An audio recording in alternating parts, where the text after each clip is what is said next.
Today we have a little time, so I'm going to record this because Hard News is having a live stream right now, so I'm not going to get any live followers. So this will be released Saturday night, but it's actually Friday evening right now. And before I have to go, I'm going to do a little analysis of this whole myth of Joe Biden taking the 2020 election. And the people who are promoting it are they're more than likely people who think that the 8 years of Obama were, a pretty hunky dory time for a lot of Americans, and that they'd go right back to it because today, with all this contention and all this bitterness, people just want to go back to the way it was before things became so complicated and you actually had to think about stuff and do your own research. Well, this is Clay Travis's take. I don't know if I'm going to play the whole thing because I don't have too much time today, but here goes. Joe Biden is surging. Joe Biden is kicking ass. I don't know if you guys have been following this story, but they did polling inside the Trump White House. And the only Democratic candidate that kicked Donald Trump's ass was Joe Biden. Joe Biden brings back the black voters of Barack Obama who vanished and did not support Hillary Clinton. He brings back many of the voters in the Midwest, in Pennsylvania, in Wisconsin, in Michigan, in Ohio, that have totally repudiated the Democratic Party. And I believe Joe Biden would beat Donald Trump if they run against each other in 2020. Certainly the polling reflects that. What I also believed was that Democrats were too dumb to pick their best candidate to put forward because he was an old white guy, and Twitter is obsessed with identity politics, and if you are an old and a white guy, they don't want you to represent the Democratic Party. But something utterly intriguing has happened, which the media is going to catch on to sooner or later, and that is Twitter left-wing politics is not the Democratic Party. The Democratic Party on Twitter has been taken over by far left-wing people talking about socialism and reparations and all these other gigantic dumb ideas, in my opinion. And the reality is the nuts and bolts Democratic primary voter is not in any way involved on social media. And so the fact that AOC gets all this attention isn't reflected in real life based on the support that those people produce outside of the social media arena. So I think Joe Biden is the best nominee for the Democrats. I think the lead that he has developed right now is massive, and I think he's been particularly smart, and Donald Trump has played into it by already starting a national campaign against Donald Trump. If you have noticed, Joe Biden will not mention, I believe, any Democratic candidate that's running against him. I predicted this, and so far he has, and the question was, what would the situation be when you actually look at Joe Biden? Joe Biden's going to say what Ronald Reagan did, which he has a commandment. I shall not speak bad of any Democrat. He's already said it. Same thing Ronald Reagan said when he ran as a Republican. And he's going to focus all his fire on Donald Trump. Now, to his credit, Donald Trump has not been smart enough to avoid it. So Donald Trump has been playing into Joe Biden's game plan by already starting to criticize Joe Biden. Donald Trump's best route to winning in 2020 is for the Democratic candidates to tear down Joe Biden and for them to select someone who is far less strong of a political candidate, right? The best person I believe Donald Trump could run against is Bernie Sanders. I was reading the other day, somebody said Bernie Sanders is a socialist who looks like the doctor from Back to the Future. That is who Donald Trump would love to run against because he's outside the mainstream of Democratic politics. The single worst. All right, so maybe we'll go out over the rest of it later, but I want to go over some things that are really crucial when you're talking about actual, the real world versus polling. Clay Travis wrote a book last year called Republicans buy sneakers too, on the premise that you can't alienate half of the country when you do certain things like kneel for the anthem or, complain about racist cops, as Michael Bennett did, when in reality the story wasn't true. But so one of his main points in that book, and it is true, is that Twitter, as he says, is a funhouse mirror and does not really reflect the truth of how the world looks. It's like some sort of bizarre kaleidoscope that looks at the world very funnily. And if you only focus on the way things are on Twitter, then you're really missing out on how people really feel. And this is something last year also, during the Democratic primaries in New York, Michael Tracy was shocked that Andrew Cuomo completely smoked Cynthia Nixon in the Democratic primary. Because the truth is that everybody on Twitter from New York State thinks that Andrew Cuomo is a clown and that he's a failure, which he is, by the way. But the truth is that most voters would never vote for Cynthia Nixon to be the governor. It doesn't matter how progressive people have a notion of New York being. It's progressive, but very, passively progressive. It's not actively progressive like people such as Michael Tracy imagine it to be. So when you look at polling right now, for example, last week in Pennsylvania, Quinnipiac listed Biden destroying Trump by 11 points. This Fox News poll on the national level says Biden is destroying Trump by 11 points. Now, okay, I get it that those polls reflect absolutely some sort of, the advantage that they have is that it's very current. Okay, it's the newest, but that's about it. Because when you look at the way polling is, very, very, even up close to an election, you simply find out that sometimes these polling agencies are completely full of it. And that's exactly what happened in 2016. And I don't think it's going to really change this time. This was the November 5th, 2018 poll for the Florida State Senate race. It had Bill Nelson. Was it Bill Nelson? Bill Nelson had a 7-point lead in the Senate race, and Gillum also had a 7-point lead. That's Quinnipiac. What was the result in the Senate race? Bill Nelson lost by a little more than 10,000 votes. Of course, that was the controversial election down in Broward County. And that's a gap of 0.2 of a percentage point. Also, the Florida gubernatorial election, DeSantis won and defeated Andrew Gillum by about 33,000 votes. The polling has nothing to do with reality except to reflect, a sample that these polling agencies go for. And the way that they go for it is they have to predict really what type of turnout are you going to get. Are you going to get a lot of urban voters, a lot of rural voters, a lot of professional voters, a lot of voters from this part of the state or a different one?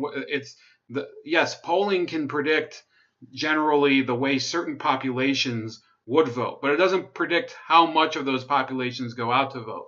And that's something that Clay Travis is missing. That's why polling is also a funhouse mirror.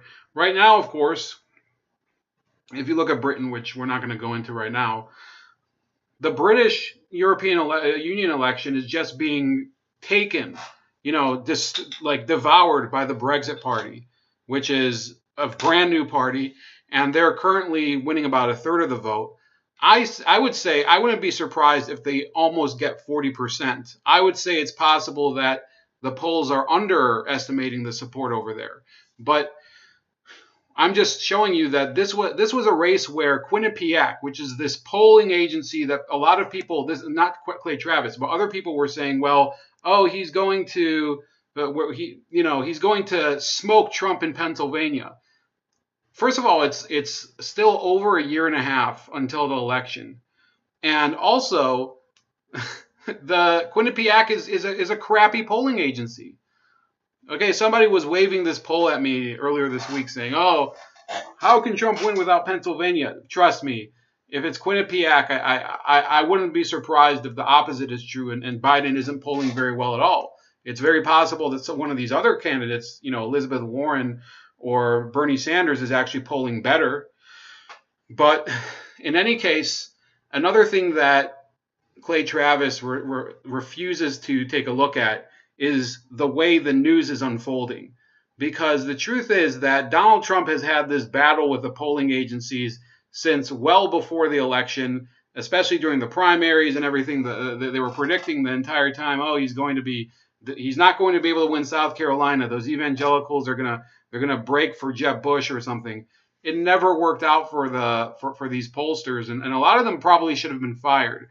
But what we have now is an even bigger advantage, which is that events are showing that it's going to pretty much be disadvantageous to be associated with the Obama administration pretty soon. The reason is that Bill Barr, the barbarian, is basically coming out and revealing things that are so damaging to the media itself and so damaging to the past administration, the Obama administration, the intelligence agencies, and undermining the belief in those institutions, all three of them, the Obama administration, the intelligence agencies, and the media, that we're looking at a landscape that is much more favorable to Donald Trump than it was in 2016. In 2016, granted, I think he still has an uphill battle with respect to media coverage, and certainly now we're dealing with censorship that's much worse than in 2016. But the truth is that the other side, the side of the censors, the side of the intelligence agencies, is being weakened by the fact that they've lied so many times that their credibility is gone. And now that it's becoming obvious that John Brennan and Jim Comey, two intelligence agency ghouls that hate Donald Trump, can't keep their stories straight. They're now pointing fingers at each other. They're accusing each other of introducing the Steele dossier to the FBI investigation of Russian collusion. And eventually one or both of them is going to get indicted. It could be one of them flips on the other. So then what's going to happen? What's going to happen? I want to ask, do you think the media is still going to be able to keep any of its credibility? Not that it's got great credibility now, but they featured these idiots on TV over and over and over again. John Brennan on MSNBC all the time with that Nicole Wallace broad who's not even, she's not even trying to be open-minded about it. And also on the Maddow show, which is their ratings have tanked so bad. Nobody's interested in watching those shows anymore because the course of events is not working in their favor. So gradually people are abandoning they're abandoning them because even people who are hardcore anti-Trump voters don't want to hear bad news night after night after night. They want to focus on something else. They want to go watch their stupid Broadway plays or, I guess go get one of those man onesies that they wear, whatever, rompers. That's what they want to do. They don't want to live in a world where they have to confront the fact that they've believed a lie for 2 years. So what we're essentially seeing is that the actual voting base of the centrist Democratic Party is being numbed more and more and more to the importance of this election. Sure, there's going to be a vocal section of the public that will always say, well, it's more important than ever that we vote now. And also, the Roe versus Wade debate is going, it's affecting the way things are going. There's events that will affect both positively and negatively the Democratic turnout in 2020. Roe versus Wade, whether the Supreme Court is going to overturn it. If Ginsburg dies, for example, Ruth Bader Ginsburg, and there's this battle over whether Trump can still nominate a Supreme Court justice, even though we're getting a little closer to an election, that's going to affect the Democratic turnout. Of course, if he gets his justice before that, you better believe a lot of the Democrats their heads are going to explode again. It's just so. What Clay Travis always ignores is the actual events that are happening out in the open. Okay, you have here a congressman, John Ratcliffe, who is on, I think he's on the House Intelligence Committee or on the Oversight Committee. I don't remember which one. But he's basically predicting that William Barr is going to expose the whole nonsense of how the intelligence agencies shoehorned this investigation into Donald Trump, and then they had to commit to it because once the 2016 election was over, they had to cover their tracks. That was the whole point of this. It wasn't in order to actually convict Donald Trump of a crime.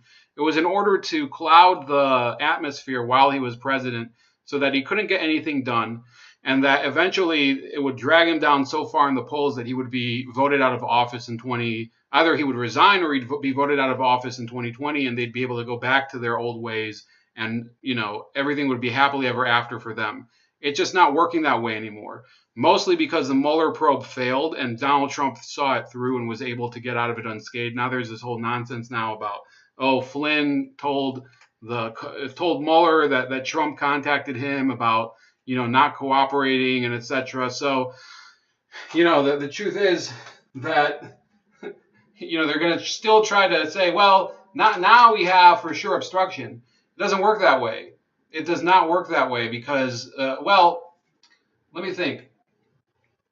I guess you could try to say that Donald Trump, he advised a witness not to cooperate. I don't know if that counts as maybe it does count as obstruction of justice, but it's not going to work because the fact is that the main predicate crime of this whole fiasco had nothing to do with obstruction of justice. It had to do with Russian collusion, which Michael Flynn wasn't guilty of and Donald Trump wasn't guilty of. And for that matter, none of the other people convicted of anything in the Mueller probe were convicted of, and people don't care anymore. So Clay Travis is ignoring all of that. The people predicting that Biden will be able to weather Donald Trump, they're ignoring the fact that much bigger sins are being exposed than telling a witness not to cooperate. This whole notion that Biden interfered with prosecution in Ukraine, and now Ukraine and the White House are basically working together to look into this. And those things could actually, actual legal ramifications for Biden could derail his campaign and could drive him down in the polls. And by the way, the man is close to his 80s now. It could increase the stress on him and cause a health event. Okay, Joe Biden is already looking very weathered and haggard on the campaign trail and kind of sluggish. His speech is a little slurred.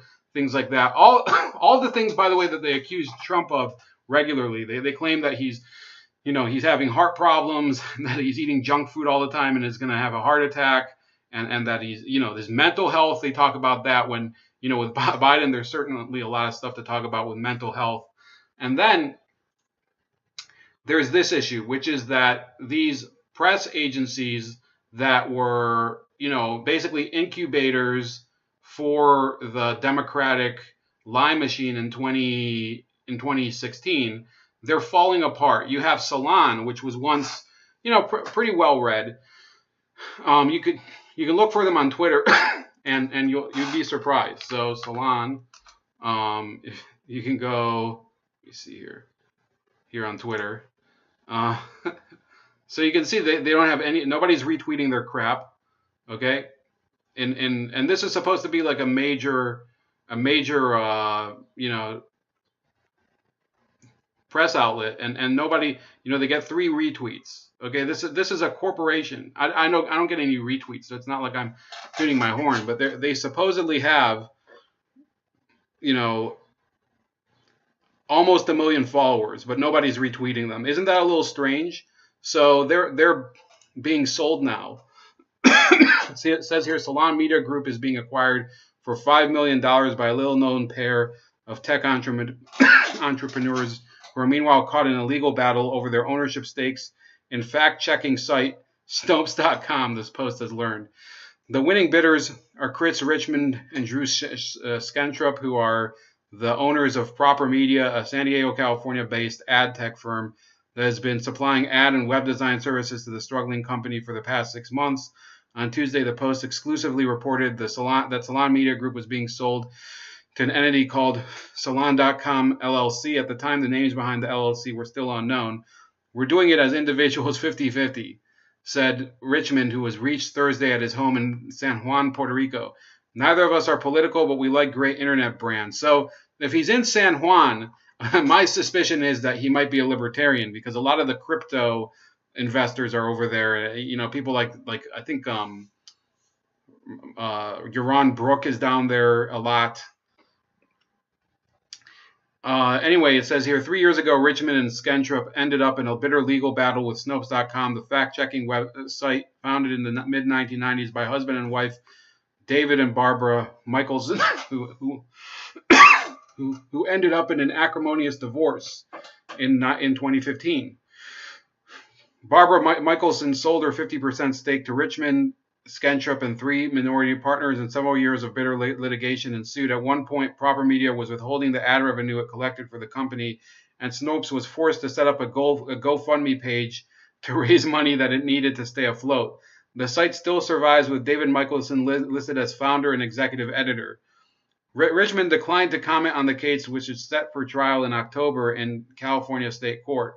Richmond said publicly traded Salon, which hasn't filed any financial information in more than a year, is required to complete an audit and then get approval from the Securities and Exchange Commission before he and his partner take the struggling company private. So in any case, this is a fire sale for one of the more well-known left-wing outlets. Certainly not an amazing outlet, but they've fallen completely apart. And Salon isn't the only one. Think about Vice. Think about, you know, the BuzzFeed group is laying people off, and hopefully more people soon. You have some of these sites are just falling completely. Rolling Stone had to be sold, I believe, and they should probably be closed down. These websites that were essentially, you know, go-to brands for a lot of these liberal people are drying up. And then you look at the establishment cable companies like MSNBC and CNN. Also, Fox News isn't doing great either.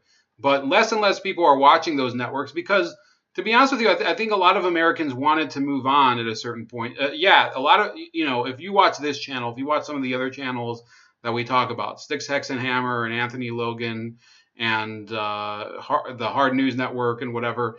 So, yeah, you might be very glued to the set and watching everything and interested in Barr and interested in Mueller and everything and Biden. And a lot of Americans simply don't care. I can go to work and the entire day I wouldn't hear a single word. Not the entire day. A whole month I wouldn't hear anything about anything political. Nothing at work. And I'm there, you know, more times. I'm probably there, yeah, easily 40 to 45 hours a week. And, you know, over time, you start to realize, yeah, a lot of people simply do not care. And that's really the flaw that Clay Travis is missing. That these polls really mean anything, because these polls, you have to look at the samples. You have to look at really, you know, the events that are happening around them. And remember, you know, he hasn't debated anybody yet, Joe Biden. He hasn't gone to, you know, he hasn't been through anything that is a major milestone event during an election. I remember in I think it was in 2008, people were predicting that Rudy Giuliani is going to sweep the Republican race. And he was the most popular. He was called America's mayor. You know, he's still popular among some people. And the actual election started, and he couldn't win anything. I think his entire election was based on trying to win Florida, which was one of the early states, and he lost it to I don't remember. God knows who. So like these elections, they're not about the polls. They're about people who show up. And by 2020, okay, when you go to, yes, in Iowa, there could be some enthusiasm.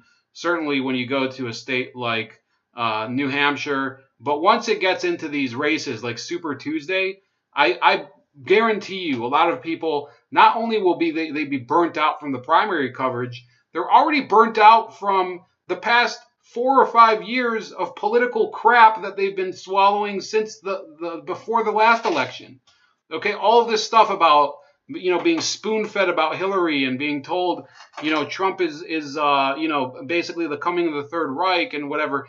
People are starting to realize that this story, it might be interesting, but it just isn't true. And that's the problem when you start to think that, oh, the polls are showing him ahead and blah blah blah. A lot of people were saying, oh, Clay, you should put money on this if you're so confident about it. And I think he should. If he really thinks this, he should put money on it. That's about it. Please like, share, and subscribe. Also, subscribe to me on BitChute and on Minds.com. Those are at Chef Leopard. I have actually a new blog article on Minds.com if you want to check it out, which I'll discuss next week. And you can also follow me on Gab at Starscream825 and Chef Leopard on Subscribestar. And I'll talk to you later. Have a happy weekend.